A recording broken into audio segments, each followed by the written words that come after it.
And now, the stunning conclusion to Dahmer's Cool Stuff favorite Diablo clones, also known as Diablo Clones Part 2.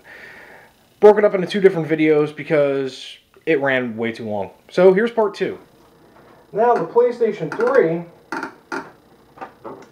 only has Untold Legends, from what I can gather so far. This game's very disappointing. It's coming from the same team, from what I understand, that worked on Champions of Norrath Return to Arms and the Champions of Norrath series and Baldur's Gate 1 and 2. And for them to put out this, there's a reason why you can pick this damn game up for $3 at GameStop. It's fun to putz around with, but it's worth $3 at GameStop. I mean, this was a launch title and people just shit all over this game. Especially fans like me who knew the pedigree that it was coming from and realized they kind of screwed the pooch on that one. Nightmare of Druaga. Now we're in the PlayStation 2 days. Nightmare of Druaga. I spent a lot of time trying to find this game again. It is as close to why am I forgetting? A roguelike Diablo clone as you're going to get. It's very roguelike by its nature, and I don't mind roguelikes occasionally, but they are really hard. Really hard. I mean, I'm going to be honest here, I'm not exactly the brightest guy when it comes to the roguelike games, so I can like them for a little bit, but for some reason Nightmare of Druaga, Fushin no Dungeon, has a special appeal to me. I don't know why. Maybe it's a chick on the front cover, who knows. Fallout Brotherhood of Steel. This game gets shit for being a Fallout game, and it shouldn't. I like it because it's a spirit, you know, it's very close to the Baldur's Gate Dark Alliance games and Champions of Norrath games, but it's all guns, which is great. It's all guns. It's based in the Fallout universe. I like it. I may catch some flack for it, but you gotta, if you go into it knowing that it doesn't play like any of the other Fallouts, and heck, Fallout Tactics, need I say more, it'll be a fun little journey to go through and play a little bit. The soundtrack is all heavy metal, but the gameplay is way too... It's simplistic, but it doesn't need to be any more complicated because you've got guns. You have armor and stuff like that, but your main weapons are guns, and that's always fun. Baldur's Gate Dark Alliance. This game right here, when I played it for the first time, it honestly changed how I look at video games. In the same way that Final Fantasy Tactics changed my way and introduced me to a new genre of games that I never thought I would be a fan of. And this is not even most of that I've ever played either. You know, before I started collecting, I got rid of a lot of games. And right here, this game, days, I'm not even going to say hours, I'm talking days were wasted on this game. I played this game top to bottom, up and down, left and right, any way you can. There's a secret level in the game involving an iron golem, and it's mainly the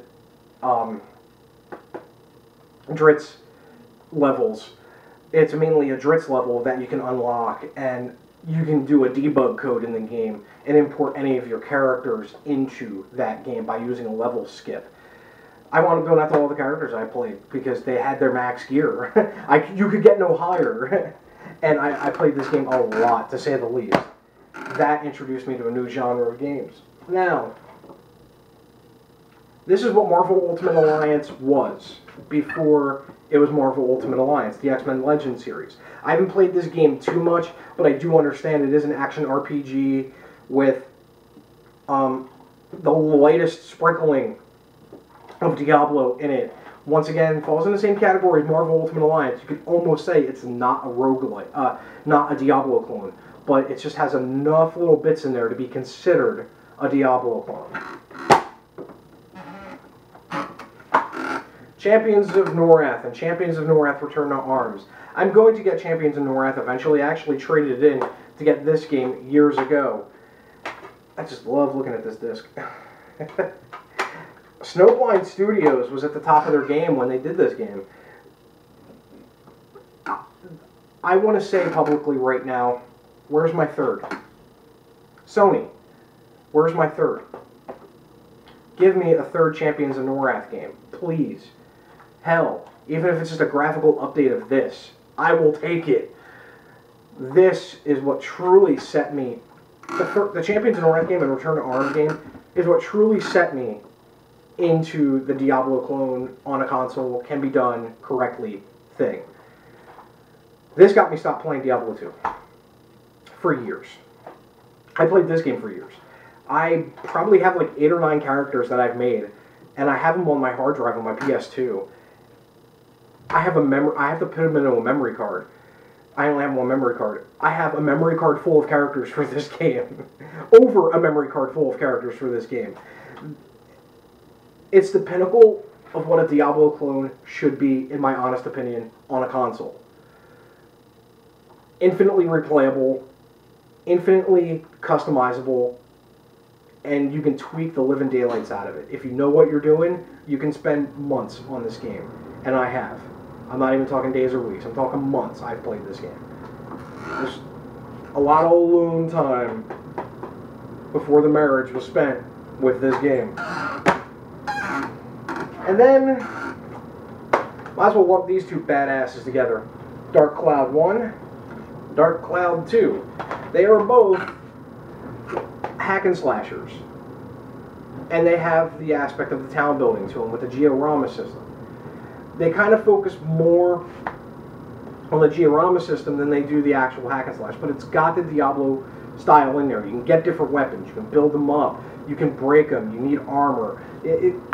It's once again, it's one of those games where it's like the X-Men Legends and the Marvel Ultimate Alliance, where they're almost not a Diablo clone because they've taken the formula and they've strayed so far from it and just have some sprinkles on there. But when it's done correctly, oh man, these games, I adore these two games. Probably my 2 favorite games on the PlayStation 2, and that's saying something, is the Dark Cloud games, honestly. Level 5 basically said, we're here with this game. And they reiterated that statement with this one.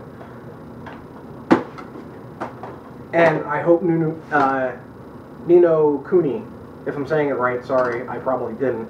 I hope that game is going to be tremendous as well, because that's another level 5 game. I almost put White Knight Chronicles on the list too, but that plays more like an MMO, an offline MMO, than anything else. And there's a couple of other games that I've played over the years that I don't own anymore. And that was the end of part 2. As I said before, I broke it up into 2 parts because this ran way too long.